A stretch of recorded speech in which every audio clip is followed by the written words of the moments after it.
Welcome to Kinderopia Read Alouds. I want you to think, what would you do if you knew monsters were coming to your house for a visit tonight? How would you prepare? We are about to read The Night the Monsters Came. Please make sure to like and subscribe below to hear many more Kinderopia Read Alouds. Let's read.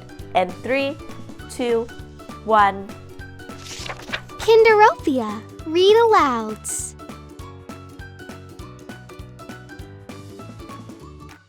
The Night the Monsters Came by Junia Wonders and Lisa Ciccone.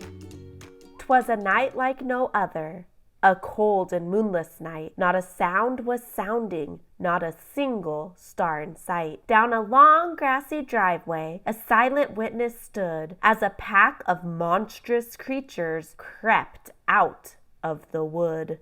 On this rather gloomy night, a little girl awoke to find her older brother in a long, dark, purple cloak. On his cloak were golden stars, on his pointy hat as well, in his hand a magic wand as far as she could tell. "Shh," he whispered softly, "you mustn't make a sound, for monsters of all sizes are gathering around. I can sniff them in the air. They must be right outside. I am ready to defend you, but sister, you must hide." The little girl got changed into a frilly fairy dress. She had a flower crown and a fairy wand, no less. "I will not hide," she said, as fearless as could be. "I will face those monsters too. Brother, you can count on me." The siblings checked the door to make sure it was locked. They wanted to be ready before the monsters knocked. The monsters shuffled closer, and the children heard them grumbling. In the silence of the night, they heard voices, deep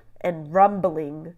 "Rumble, rumble, can you hear our tummies rumbling loud and clear? We're hungry monsters on a quest to feast on nothing but the best. Grumble, grumble, can you guess that we are grumpy? We confess. We're hungry monsters on a prowl for something tasty, something foul." The children shook and shivered when the monsters then appeared, with their pointy monster teeth and their prickly monster beard. They didn't knock, of course, for these monsters had no manners. They barged into the children's room and stumbled on their banners. There was a tumbling jumble of monsters on the floor, a tangled heap of monsters like you'd never seen before. "Arr!" they shrieked, and "Orr!" they howled, and bared their nasty teeth and growled. "Welcome to our bedroom," said the fearless boy. "I'm Jack, the little wizard, and I'm his fairy sister, Joy." The children thought it wise to be nice and be polite, but the monsters didn't care. They were simply there to bite. "What have we here? A double treat, it seems. 2 grubby tots for supper, the stuff of monsters' dreams. Is there anything more scrumptious than dusty, grubby feet? There's nothing more delicious. The taste is hard to beat. How about some sticky hands? They make a tasty dish. The stickier, the better. They're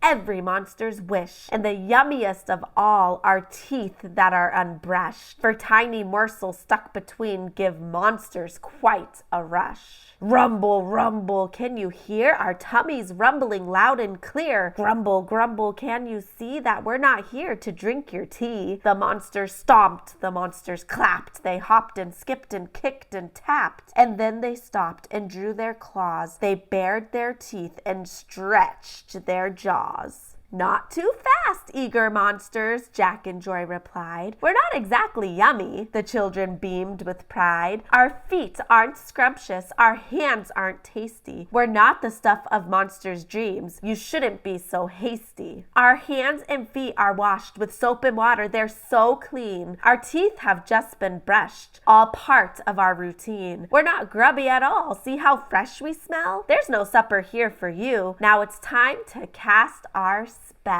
There was a blubbering jumble of monsters on the floor, a sobbing heap of monsters like there'd never been before. "Ew," they wailed, and "No," they yowled. "These tots are clean," they cried and howled. "This is the stuff of monsters' nightmares, the kind that's hard to beat. A wizard and a fairy so clean we will not eat." Whiny monsters, be gone! Don't you dare come back! We'll put a spell on you, said the little wizard Jack. Joy and Jack's spell. From north to south and east to west, hungry monsters on a quest shall no longer feast on children, clean or grubby. It's forbidden. If you ever break this rule, you'll be sent to monster school. There you'll learn good manners and hygiene, how not to scare children and how not to be mean. The monsters got all shivery. Their faces looked so scared. They'd been totally outsmarted. They were surely unprepared. They fled into the night with whimpering cries as the children giggled and said their goodbyes. Good night, sleep tight, don't ever let the monsters bite. I never knew that monsters only like to eat dirty children. You better be sure to wash up every night before bed if you don't want to be someone's midnight snack. Thank you for reading with me. See you next time. Kinderopia. Read alouds.